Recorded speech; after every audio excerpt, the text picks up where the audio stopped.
स्नेह मानविक श्रद्धा जेनटा आम पाखे रहार कथा निजर के निजर बोलबारटा पड़ोशी के अपनार करबारटा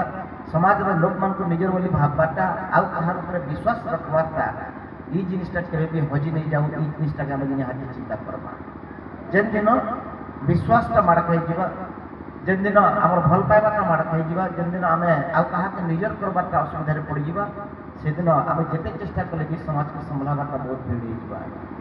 तेणु आम चेष्टा करमा ठीक अच्छे आम कहार उपकार करवा लगे बाध्य नहीं से नहीं भी करूँ किंतु कहार क्षति करवार भी अधिकार आम पाखे नाई न ये जिनिसटा ये पाठ आमके शिक्षा दो जदि हेल्की शिक्षा जी आम पाइपरमा हेल्की जी आम बुझीपरमा देखमा दुनियाटा ठीक रही जाए आज ये संसार जदि असुविधा अच्छे समाज जदि असुविधा अच्छे जी आगे जेन दायित्व दिखाई से दायित्व से नहीं करवा तार उल्टिया काम पहुँचे सब जगह तेणु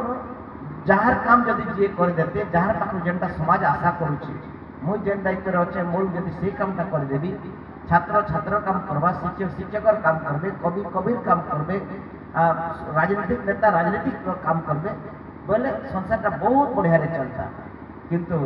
जार पाखे जहाँ आशा करा से जिनिसटा नहीं तार उल्टा पुल्टा हो जाए एवं इथिर लगी आमके शिक्षा भीतर के संस्कार आनबाक पड़वा शिक्षा भीतर के आमके विश्वास गुटे आनबाक पड़वा एवं मुझे बार बार समस्त को कहमी अर्थात झील मान को कहमी जेन मैंने आगामी काली माँ है जेन मैंने आगामी काली समाज के संभलावे घर के संभलावे दुनिया के संभलावे से भावबार लगे गोटे समय आसी जे से निजे ही दायी रही पारे समाज के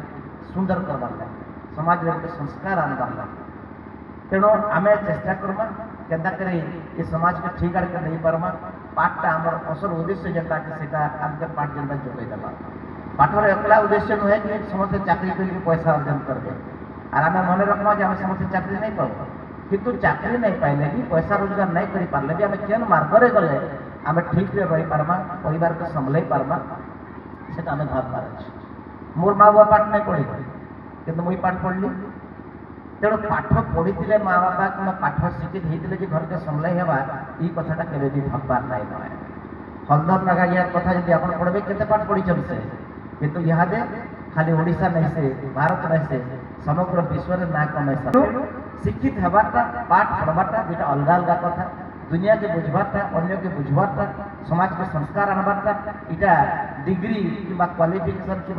इजन पाठर सर्टिफिकेटटा से सब समाधान नहीं करते पारे सेटा निज भीतर गोटे चिंतन आवश्यकता अच्छे अनुभव आवश्यकता अच्छे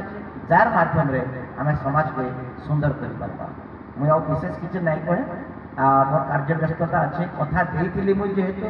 मुझे आसली निश्चित भाव में एवं आम सब बेले मन रखमा जेबे किए कहा के केने भी जदि कथा दे दूँ कथा के किए रखबार लगे चेष्टा करबा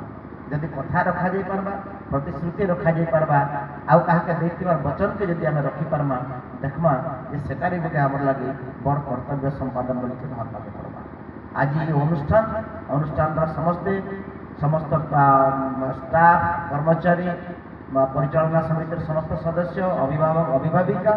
समस्त को ये अनुष्ठान जेन आगे जाऊे तार श्रेय देवा के मुझे चाहूचे से समस्त को कृतज्ञता जनाऊे एवं प्रशासन तरफ जिते जे प्रकार साहाय्य आईन भितर आम करपारबू निश्चित भाव से साहाय्य प्रतिश्रुति दूचे समस्त फेर थोड़े धन्यवाद दूचे विशेषकर पद्मश्री हलदार नाथ पाखे मोर भक्तिपूर्ण प्रणाम जनाऊे सानिध्य आज भी पाइली देखी पार्ली अनेक थर देखी भी जिते थर देखले देखा इच्छा लगुसी शुणी नहीं पार्ली यहाँ मोर दुर्भाग्य है किंतु बही हलदार ग्रंथावली बही मोर पाखे ओडिया भी अच्छे तार इंग्लीश अनुवाद भी अच्छे कि समय आगे मुझे आगे आगे पढ़ुली तेणु समस्त फेर थे धन्यवाद माँ सुरेश्वरी पाखे प्रार्थना करुचे ये अनुष्ठान आगे आगे जाऊ आम झील मैंने भविष्य में आज सुना माड़ एवं घर परिवार समाज के से संभल कर रख समस्त धन्यवाद नमस्कार।